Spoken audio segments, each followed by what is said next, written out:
नमस्कार दोस्तों, स्वागत है आपका आर्ट ऑफ कैंडलस्टिक में।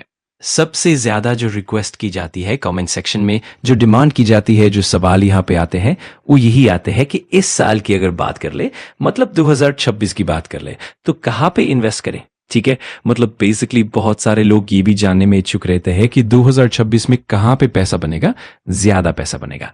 इससे रिलेटेड काफी लोगों की रिक्वेस्ट यहाँ पे आती रहती है और आपको मोस्ट प्रैक्टिकल वीडियो ये देखने को और सुनने को मिलने वाला है कि क्या एग्जैक्टली यहां पे भागेगा 2026 में। बिटकॉइन, क्रिप्टो, इथेरियम में पैसा यहां पे लगाए या फिर भागेगा रियल एस्टेट। कैसा मतलब, क्या यही चलेगा? अलग अलग एसेट्स क्लास हम लोगों को देखने को मिल जाते हैं। सो अगेन दोस्तों, मैं हमेशा आप लोगों का पीस सॉल्व करता हूं। अगर आपका ये जो आप सोच रहे हो कि वेयर टू इन्वेस्ट, इनमें से कहां पे ज्यादा पैसा बनेगा, तो दोस्तों सबसे पहले इंपॉर्टेंट गोल्डन रूल हमेशा जिंदगी में याद रखना, हमेशा, कि जितने भी अभी मैंने आप लोगों को एसेट क्लास दिखाए हैं, कुछ लोग कहेंगे सर क्रिप्टो थोड़ी ना एसेट क्लास है, बट स्टिल मान लीजिए एक सेकंड के लिए, जितने भी अभी एसेट क्लास मैंने आपको दिखाए हैं, ठीक है, इन सभी ने पैसा कमा के दिया है, ये सभी ने रिटर्न्स कमा के आपको दी है। दोस्तों मैं आप लोगों को कुछ हिस्टोरिकल डेटा दिखाना चाहूंगा, इससे आपका मत, वो नजरिया आपका बदल जाएगा। मतलब चलो मैं एक हिस्टोरिकल डेटा आपके सामने रखना चाहूंगा। Let's start with the equity. Let's take the example of Nifty 50। एक बेसिक एग्जांपल लेते हैं इंडेक्स का। सो निफ्टी 50 आप देख सकते हैं पिछले 10-20 साल का डेटा।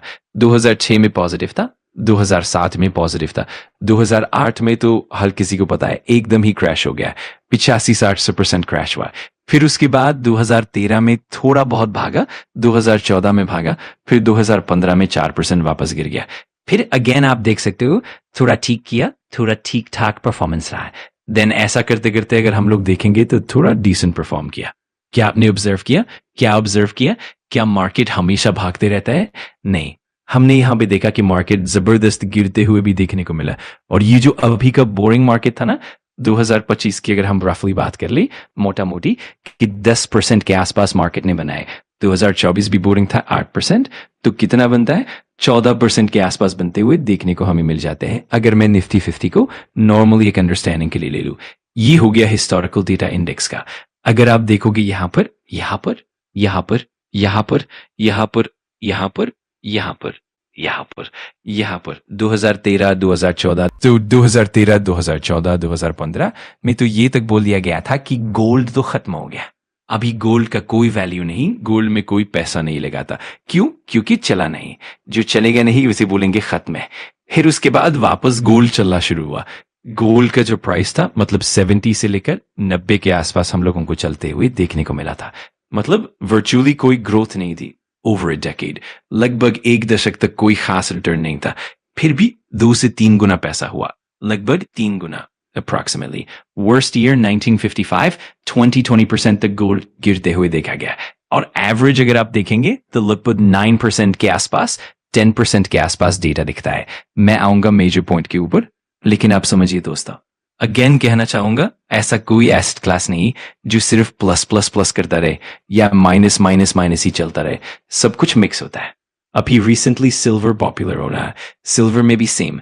अगर आप देखेंगे तो सिल्वर में रिटर्न्स बने थे, 2011 में गिरा था, 2012 में बने थे, 2013 में देखो 40% के आसपास गिरा था, फिर 2014 में भी गिरा, 2015 में भी गिरा, फिर 2016 में भागा, 2017 में भागा, फिर 2018 में देखो वापस गिरा, फिर थोड़ा सा प्लस प्लस, फिर वापस 2021 में गिरा। फिर उसके बाद अभी तो ये तो मतलब हद ही पार कर दी, 160% की तेजी। मतलब इतनी पागलपन वाली तेजी लोग चेस करने की कोशिश करते हैं कि चलो ये भाग रहा है तो भी सिल्वर के बारे में बताओ सर, सिल्वर में पैसा डालना चाहिए कि नहीं।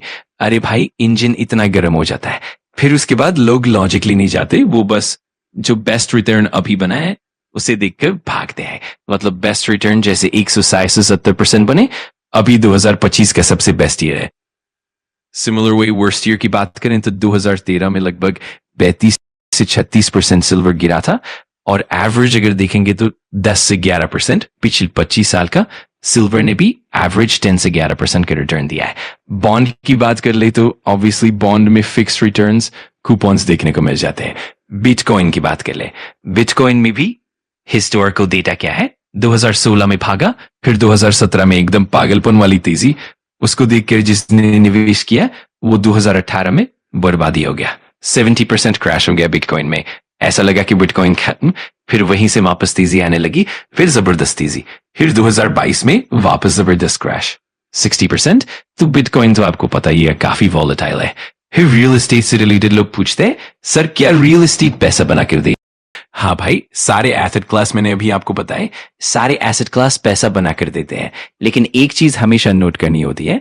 कौन सी? हाँ, आपका टाइमिंग सही होना चाहिए। और अगर आप देखो जितने भी एसेट क्लास मैंने आपको दिखाए हैं उनमें से कईयों ने पैसा डबल किया, 3 गुना किया। और ऐसे भी केसेस हैं कि सेम एसेट क्लास 50% क्रैश भी हुआ, 40% भी गिरा। मतलब क्या है दोस्तों, आपको इन सब चीजों को ध्यान में रखना होगा। तेजी भी देखने को मिलेगी, गिरावट भी, और एक्सट्रीम तेजी और गिरावट भी। और इन सब में एक चीज कॉमन है, लंबी अवधि में एवरेज रिटर्न अच्छा रहता है। यही वजह है कि लॉन्ग टर्म प्ले करना जरूरी है। अब तो नियम भी बदल गए हैं, एफडी की तरह टैक्सेशन हो गया है, इंटरेस्ट स्लैब के हिसाब से टैक्स होता है, और इंडेक्सेशन बेनिफिट भी हैड टू क्रैक।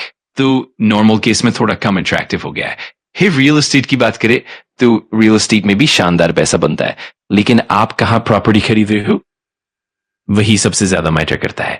बड़ी प्रॉपर्टी लो लेकिन लोकेशन फीकी हो तो कैपिटल अप्रिसिएशन और रेंटल यील्ड कम होगी।